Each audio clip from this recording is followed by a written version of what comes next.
신약 성경 중에 요한복음 10장 27절에서 31절까지 말씀입니다.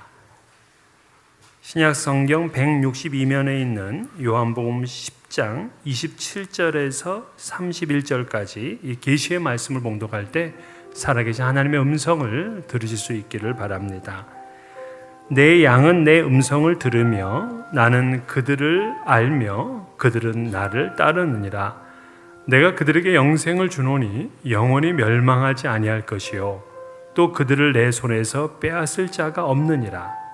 그들을 주신 내 아버지는 만물보다 크심에 아무도 아버지 손에서 빼앗을 수 없느니라. 나와 아버지는 하나이니라 하신대 유대인들이 다시 돌을 들어 치려 하거늘. 아멘. 지난 요한복음 7장 1절에서부터 10장 21절까지는 초막절 명절과 관련된 이야기였습니다. 이제 오늘 본문은 수전절에서 일어난 이야기입니다. 초막절부터 약 한 2개월 뒤에 있는 수전절입니다. 근데 수전절은 유대인들의 3대 명절이 아닙니다.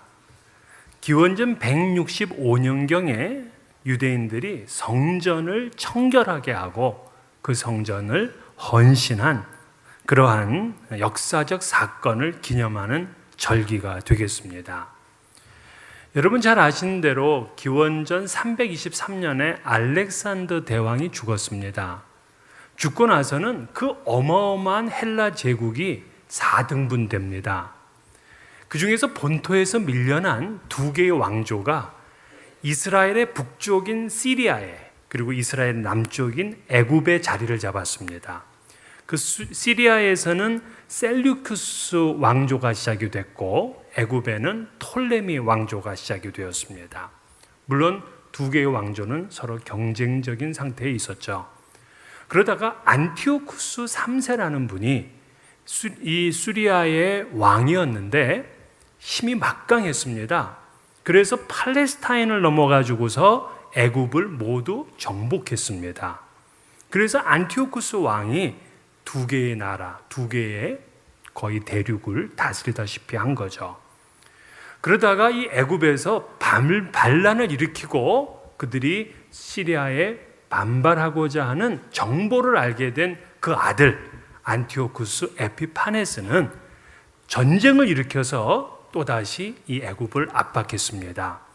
그리고는 완전히 정복하기 직전에 로마의 원로원에서 그만해라 하고 애굽을 구해줬습니다. 그 로마의 원로원의 통첩을 무시할 수가 없었어요. 그래서 이 안티오쿠스 에피파네스는 자기 나라로 돌아가는 길에 이 이스라엘 땅에 엄청난 박해를 가했습니다. 이 땅을 완전히 헬라화 시키려고 작정을 했어요. 그래서 이 유대인들에게 이교도의 관습을 따르게 하였고 안식일을 지키지 못하게 했습니다. 제단에 절대 금하는 돼지로 희생 제물을 바치게 했습니다. 아들에게 할례를 행하게 되면 그 아들을 죽여서 어머니는 목에 걸고 다니다가 죽어야 됐습니다. 율법서를 발견하면 찢어서 불태워버렸고 그걸 소지한 사람은 죽였습니다. 가공할 만한 공포가 이 유대 사회를 휩싸인 거죠. 급기야 이 에피파네스는 어떤 만행을 저지르냐면 제우스 신상을 예루살렘 성전 안에 세웠습니다. 이게 신의 악수가 된 거죠. 더 이상 유대인들이 참을 수가 없었습니다. 그래서 그들은 수리아 군대와 맞서기를 시작했습니다. 그 중에 이 마카비우스라는 이 마타디아스의 아들인데 그는 군대를 모집하고 조직적으로 항쟁을 했어요. 그러다가 결국에는 예루살렘을 회복을 하고 성전을 청결하게 만들었습니다. 그때가 언제냐면 12월 초예요. 그래서 이 유대인들은 지금도 12월 초가 되면 8일 동안 수전절, 성전을 회복한 이 날을 기념합니다. 오늘날 현대 유대인들은 하누카 이렇게 부르죠. 그래서 하누카가 되면은 8일 동안 촛불을 하나씩 켜나갑니다. 그래서 8일을 지키게 돼서 바로 이때를 빛의 절기라 이렇게 부르기도 합니다. 바로 그 수전절날 오늘 본문의 말씀이 시작이 됩니다. 재밌죠? 성전을 회복한 그날, 성전의 주인 되신 예수님을 만났는데도 그 예수가 누군지를 유대인들은 몰랐어요. 그래서 예수께 물었습니다. 24절에 보면은 당신이 언제까지나 우리 마음을 의혹하게 하려 하나이까? 그리스도이면 밝히 말씀하소서. 정말 당신이 그리스도라면은 분명히 말해달라 하고 그렇게 부탁을 한 겁니다. 근데 예수님은 그 질문에 그렇다, 아니다 라고 분명하게 대답 안 하셨어요. 왜냐하면 유대인들이 기대하는 이 그리스도란 정치적 해방자였기 때문에 그렇다라고 분명하게 말씀을 안 하신 거예요. 그들은 어떤 메시아를 기다렸냐면 자신들을 억압하고 있는 이 로마를 물리치고 그리고 이스라엘을 전 세계의 으뜸 국가로 만들 수 있는 그런 그리스도, 그런 메시아를 기다렸다고요. 그게 아니라면 그들에게는 메시아가 필요가 없는 게 돼요. 그러면서 예수님을 거짓말장이라고 하고 예수님을 신성모독죄라고 하면서 돌로 쳐 죽이려고 했습니다. 내 마음, 내 소망을 만족시켜주지 못한다면 언제라도 태도를 돌변하는 그러한 사람들입니다. 결국 그 무지로 인해서 가차없이 하나님도 내칠 수 있는 그런 부류의 사람들이었어요. 그런데 예수님은 그동안 그리스도라는 사실을 말하지 않은 거 아니에요. 여러 번 말했지만 그들이 믿지를 않았습니다. 요한복음 10장 25절 26절에 예수께서 대답하시되 내가 너희에게 말하였으되 믿지 아니하는도다. 내가 내 아버지의 이름으로 행하는 일들이 나를 증거하는 것이거늘 너희는 내 양이 아니므로 믿지 아니하는도다. 즉 예수님은 이미 여러 번 말을 했음에도 또 여러 번 그분의 기적과 능력을 통해서 증거를 보여줬음에도 그들이 받아들이질 않으니 답답한 일인 거예요. 이 10장뿐만이 아닙니다. 이미 요한복음서 앞에 보게 되면 여러 번 나는 하나님의 아들이며 하늘로부터 온 자라 하고 말씀을 하셨어요. 요한복음 5장 18절 유대인들이 이로 말미암아 더욱 예수를 죽이고자 하니 이는 안식일을 범할 뿐만 아니라 하나님을 자기의 친아버지라 하여 자기를 하나님과 동등으로 삼으심이로라. 즉 예수께서는 하나님을 친아버지라 이렇게 얘기를 했다고요. 뿐만이 아닙니다. 하나님이 죽은 자를 살리신 것 같이 나도 죽은 자를 살린다. 또 심판도 다 나에게 맡기셨다. 그리고 나에게 생명을 주고 이 아들의 음성을 듣는 자는 다 살아난다. 이렇게 말씀을 했어요. 또 말씀뿐만이 아니에요. 메시아가 오게 되면 어떤 기적이 일어나는지를 이미 구약에서는 많이 예언을 했습니다. 이사야 선지자는 이렇게 예언을 했어요. 그때에 맹인의 눈이 밝을 것이며 못 듣는 사람의 귀가 열릴 것이며 그때에 저는 자는 사슴같이 뛸 것이며 말 못하는 자의 혀는 노래하리니 이는 광야에서 물이 솟겠고 사막에서 시내가 흐를 것임이라. 이 말씀처럼 예수님은 맹인을 눈뜨게 하셨습니다. 못 듣는 사람의 귀를 듣게 하셨습니다. 그런데도 유대인들의 마음이 닫혀 있기에 예수님이 그리스도라는 사실을 깨닫지를 못합니다. 우리는 답답한데 왜 그럴까? 예수님이 이렇게 얘기를 해요. 26절에 너희가 내 양이 아님으로 믿지 아니하는도다. 그들은 예수님의 말씀을 직접 들으면서도 믿질 않았어. 예수님의 능력을 직접 보면서도 받아들이질 않았어요. 왜? 주님의 양이 아니었어요. 그러면 주님의 양은 주님을 알게 되고 주님을 믿게 되는데 주님의 양의 특징이 뭘까요? 주님 양의 특징은 목자의 음성을 듣고 알고 믿고 따라요. 그래서 주님의 음성을 듣고 따르는 자에게 어떤 복을 주시겠다 하고 약속을 했냐? 오늘 보면 28절에 보면 내가 그들에게 영생을 주노니 영원히 멸망하지 아니할 것이요 또 그들을 내 손에서 빼앗을 자가 없느니라. 즉 예수님을 따르는 양에게는 영생을 주고 영원히 멸망하지 않게 하신다 그랬어요. 여러분, 사실 이 말씀보다 이분이 그리스도라는 사실을 어떻게 더 확증할 수 있겠습니까? 아니, 사람을 향해서 내가 너에게 영생을 주노라, 이게 가능하지 않잖아요. 이건 미친 얘기잖아요. 불가능합니다. 영생을 주실 수 있는 분은 영원하신 하나님밖에 없어요. 그러므로 영생을 약속하시는 그 예수님이 바로 하나님이다 하는 것을, 이거를 분명하게 말씀하신 걸 우리가 알아들어야 되는 거죠. 그렇게 해서 주신 영생은 그 누구도 빼앗을 수가 없어요. 왜? 29절에 그들을 주신 내 아버지는 만물보다 크심에 아무도 아버지 손에서 빼앗을 수 없느니라. 예수께서 주신 영생의 복은 지금 누구 손에 있느냐? 하나님 손에 있어요. 그래서 그 하나님 손에서 영생을 누구도 빼앗을 수가 없어. 왜? 하나님이 모든 만물보다 크시기 때문에. 그래서 여러분, 우리가 누리는 이 영생의 복만큼 확실하고 안전하고 영원한 복이 없습니다. 우리가 누리고 있는 이 영생의 복만큼 안전하고 확실하고 영원한 복이 없습니다. 이 세상 여러분, 어떤 복이 이렇게 안전하고 확실하고 영원할까요? 가장 강력한 나라의 왕좌에 앉아 있으면 그 왕자가 그렇게 안전하고 확실하고 영원합니까? 지금 세계 최대의 기업의 CEO로 있으면 안전하고 확실하고 영원합니까? 그렇지 않아요. 우리의 가진 영생만이 영원하고 확실하고 안전함을 믿으시기를 바랍니다. 근데 누가 그 복을 누리느냐?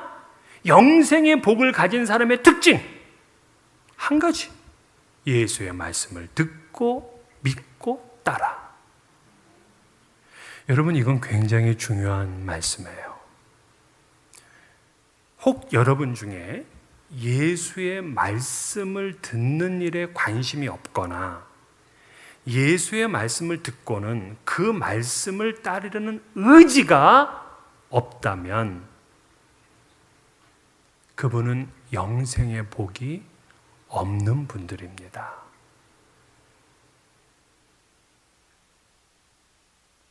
아주 심각한 얘기죠? 여러분들이 하나님의 말씀을 듣고 싶은 열망이 없고 그 말씀을 들었을 때 그것을 따르려고 하는 의지가 없다면 여러분, 오늘 이 시간은 회개하고 돌아오셔야 됩니다. 그분은 예수님의 양이 아닙니다. 예수님은 당신의 양에게만 영생을 주시는데 그 누구도 빼앗을 수가 없어요. 그래서 오늘 본문 28절에서도 그들을 내 손에서 빼앗을 자가 없느니라. 이 영생의 선물은 우리가 아무리 고난을 당하고 위기에 빠져 있다 하더라도 빼앗기질 않습니다. 우리는 예수의 손에 붙들려 있어요. 사망의 음침한 골짜기를 지나도 불 가운데 물 가운데 지날 때에도 주님께서는 우리를 붙들고 계셔요. 하나님이 보호하시는 우리들은 이 세상에 그 어떤 대적도 없다는 사실을 믿으시고 확신하셔야 됩니다. 누가 우리를 그리스도의 사랑에서 끊으리요? 환난이나 공고나 박해나 기근이나 위험이나 적신이나 칼이랴.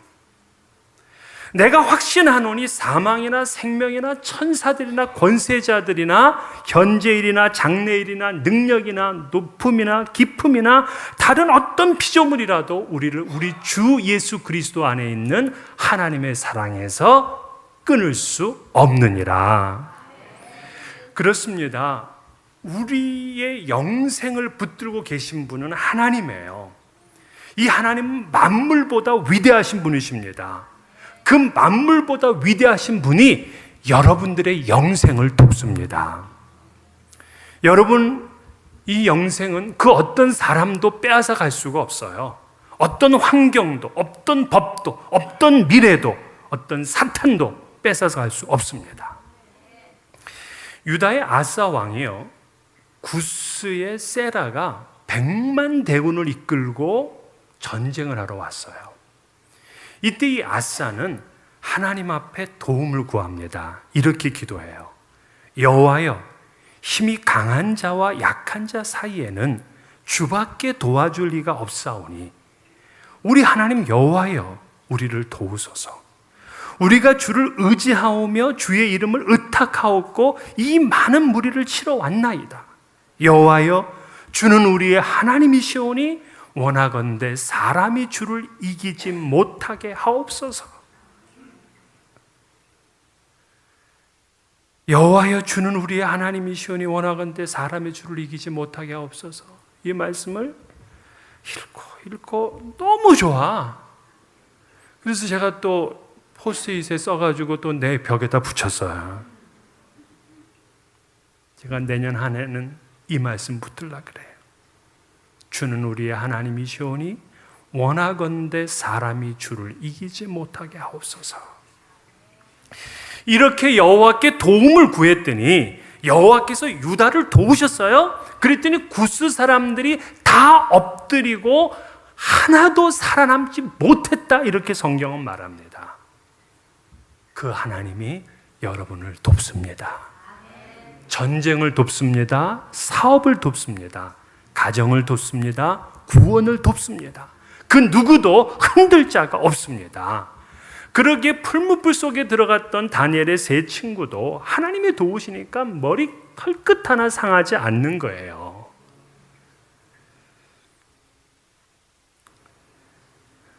예수님께서 우리에게 영생을 주시는데 이보다 더 확실하게 그분이 메시아라는 사실을 증거할 수는 없어요. 근데 오늘 본문에는 이보다 더 놀라운 말씀을 하십니다. 30절에 나와 아버지는 하나이니라, 이렇게 선언했어요.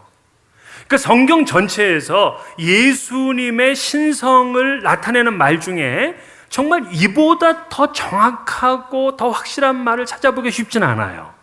예수는 단지 훌륭한 선생, 훌륭한 성인, 일종의 천사, 이런 것도 아니고 이분은 하나님이시라는 거예요. 자, 우리 기독교는 예수님을 하나님이라고 고백하잖아요. 근데 예수가 하나님이다 하는 거를 예수가 말했을까요? 아니면 예수를 믿고 따르는 제자들이 나중에 깨닫게 돼서 그렇게 고백했을까요? 1번, 2번. 1번, 2번.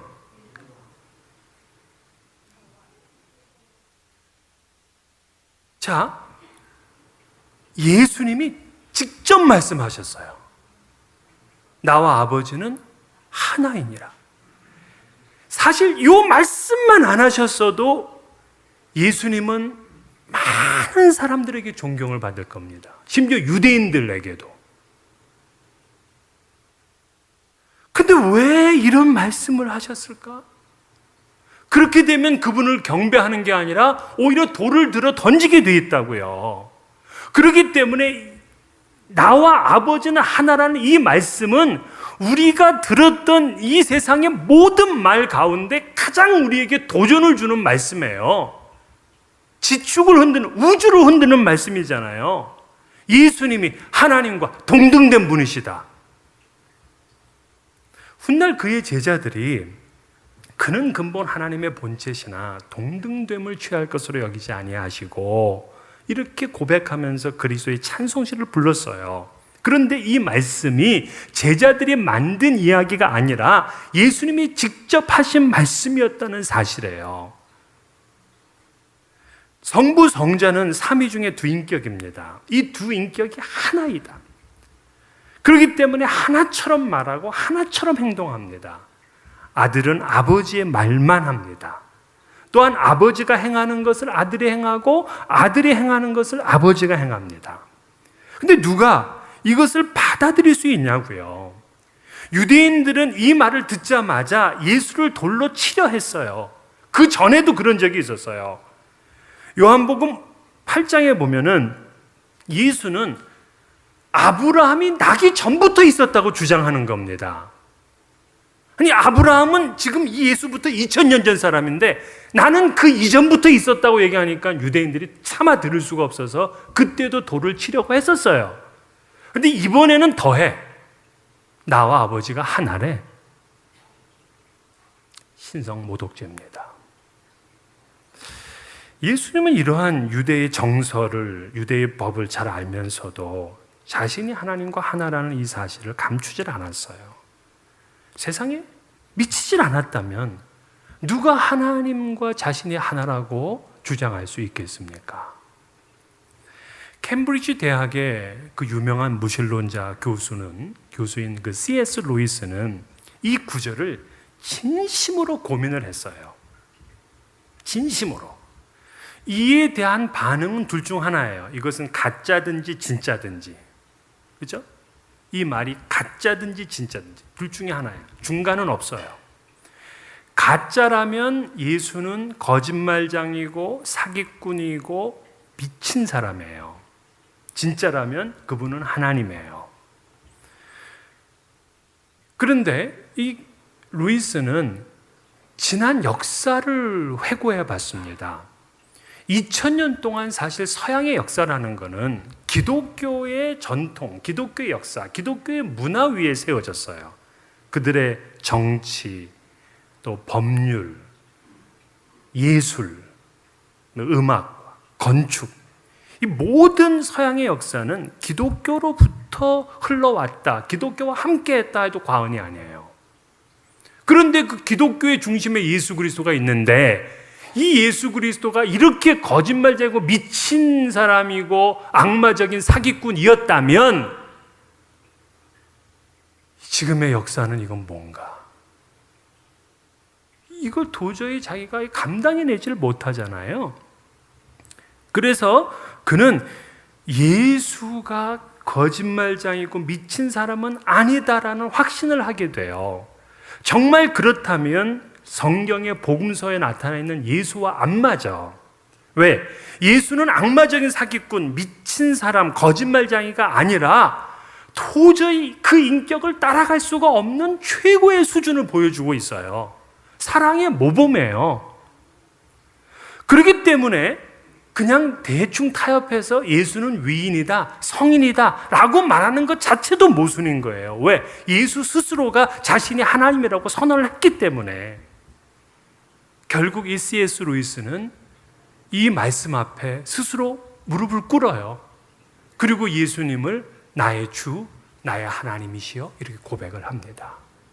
그리고는 예수를 위해서 이 20세기의 최대의 변증학자가 되죠. 근데 왜 사람들은 이러한 예수의 주장을 받아들이지 않을까? 그거는 예수님에 대한 인식 방향 때문에 그래요. 여러분, 사람이 얼마나 선하고 얼마나 능력이 많으면 그 선과 능력을 극대해서 하나님의 자리에 오를 수 있겠습니까? 우리가 아무리 선하다고, 이 선을 아무리 극대화한다고 하더라도 하나님이 될 수 있다. 그건 말이 안 되잖아요. 그러니까 지금 눈앞에 있는 인간 예수가 하나님이 되었다라는 말을 받아들일 수가 없는 거예요. 그건 지금 우리도 사실 못 받아들여요. 그래서 인식의 방향을 바꿔야 된다는 겁니다. 인간이 하나님이 될 수 있는 길이 있기에 예수가 하나님이 된 것이 아니고 그 반대예요. 하나님이 인간이 되셨기에 예수가 하나님이라는 사실입니다. 하나님은 전능하시기에 이 땅에 육신의 몸을 입고 오실 수가 있어요, 없어요? 있어요. 그걸 부정할 수는 없어요. 하나님은 전능하신 분이세요. 그래서 요한 사도는 그의 복음서를 시작하면서 하나님이신 로고스가 육신을 입고 이 땅에 오셨다. 이거를 처음부터 시작하는 거예요. 인간이 하나님이 된 것이 아니고 하나님이 인간이 되셨다. 그래서 예수가 하나님이시고 예수가 하나님과 하나라는 사실입니다. 이거를 믿는 것이 왜 우리의 신앙에 그렇게 중요하느냐 하면은, 첫 번째로는 그분의 말씀이 모두 진리라는 뜻이 돼요. 하나님의 말씀은 하나도 땅에 떨어지지 않습니다. 모두 성취가 됩니다. 지금까지 예수님을 그냥 좋은 인간이다, 선한 사람이다 라고 들으면 우리가 절대적으로 들을 필요는 없어요. 그러나 이분이 하나님이시기에 이건 모두 진리고 모두 사실이고 모두 변치를 않는 그러한 말씀이 되는 거예요. 또 두 번째는 예수께서 그 말씀한 결국 핵심이 뭐냐면 구원과 영생이거든요. 근데 우리는 이 땅에 사실은 연약하고 세속적이고 유한한 존재들이에요. 이러한 존재들이 영원한 존재가 된다라는 것을 우리가 차마 믿을 수가 없어요.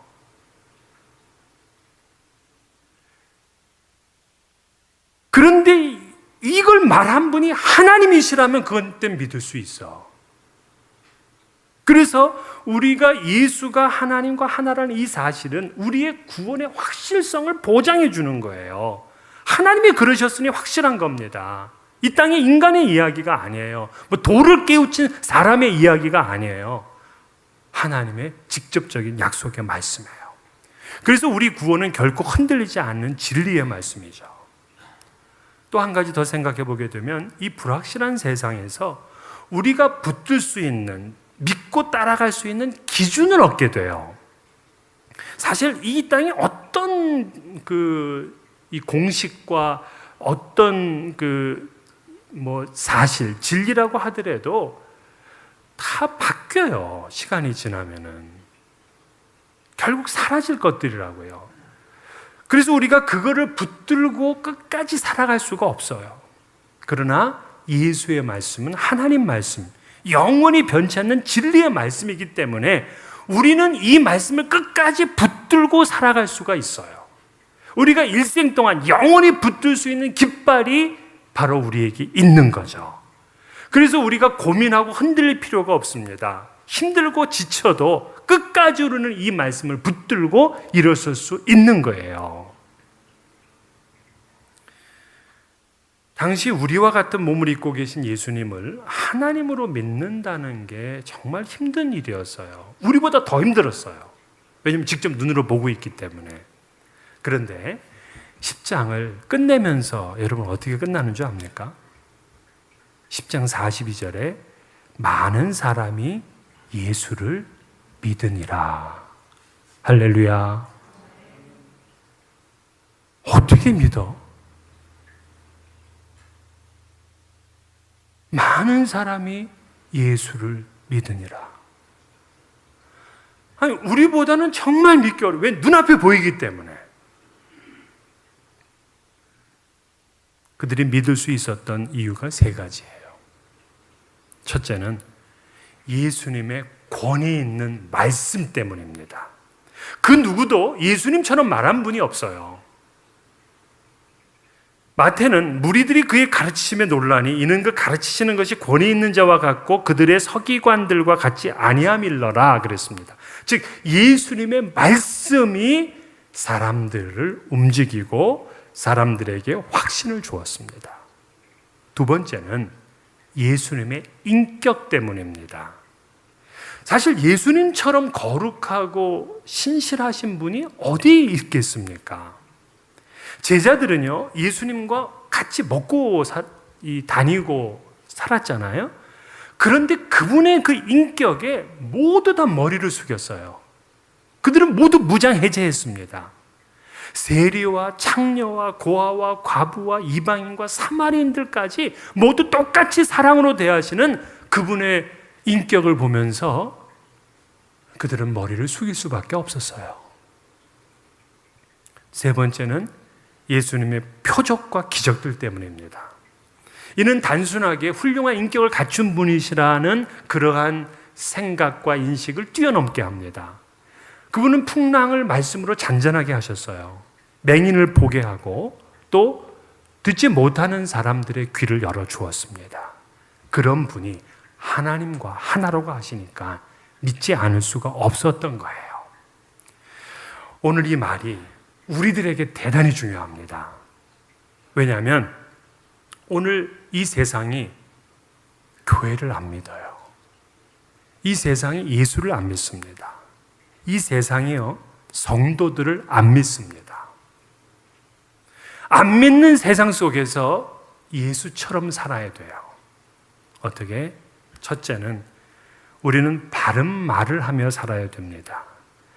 바울 사도는 디도에게 범사에 내 자신이 선한 일에 본을 보이며 교훈에 부패하지 아니함과 단정함과 책망할 것이 없는 바른 말을 하게 하라. 이는 대적하는 자로 하여금 부끄러워 우리를 악하다 할 것이 없게 하려 함이라. 즉 책망할 것이 없는 바른 말을 하게 하라는 거예요. 그래야 대적들이 믿는 자의 흠을 잡지 못합니다.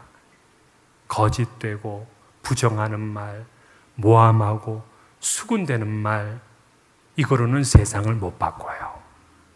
신실하고 정직한 말을 해야 됩니다. 두 번째는 우리의 인격이 세상을 감동시켜야 됩니다.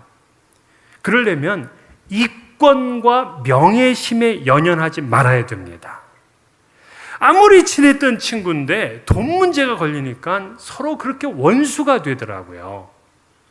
그 자리 하나 차지하기 위해서 상대를 짓밟더라고요. 이권과 명예심에 연연하지 않는 예수의 성품을 닮은 인격이 있어야 됩니다. 예수님은 산상수훈에서 나는 너희에게 이르노니 너희 원수를 사랑하며 너희를 박해하는 자를 위하여 기도하라 그랬어요. 우리를 사랑하는 자를 사랑한다면 그것이 상이 될 수 없다 그랬습니다. 미워하는 자, 저주하는 자를 위해서도 기도하고 축복하라. 그런 인격을 가지라는 것입니다. 마지막 세 번째로는 우리의 삶이 증거가 되어야 됩니다. 그런데 우리도 예수님처럼 그렇게 기적과 표적을 막 일으키면 얼마나 좋겠어요. 근데 그게 잘은 안 나타난단 말이야. 그러면 우리는 어떤 삶으로 세상에서 기적을 보일까요? 어떤 삶으로? 한 가지 길이 있어요. 적극적으로 선을 행하며 살면 됩니다. 우리가 적극적으로 선을 행하며 살면 반드시 기적과 표적이 일어나게 돼 있어요. 베드로 사도는 또 너희가 열심으로 선을 행하면 누가 너희를 해하리요 그랬어요. 끊임없이 선을 행하는 자를 이 세상에 해할 수가 없어요. 또 우리의 선한 행실은 하나님께 영광이 된다고 말씀을 했습니다. 하나님과 하나이신 예수 그리스도는 세상에 알아주지 않아도 이렇게 묵묵히 사셨습니다. 오늘 우리도 세상의 평가가 아니라 오직 주님의 음성에 귀를 기울이고 주님을 따르시는 양으로서 영생의 복을 누리시며 묵묵히 주님의 길을 가시기를 주의 이름으로 축원합니다.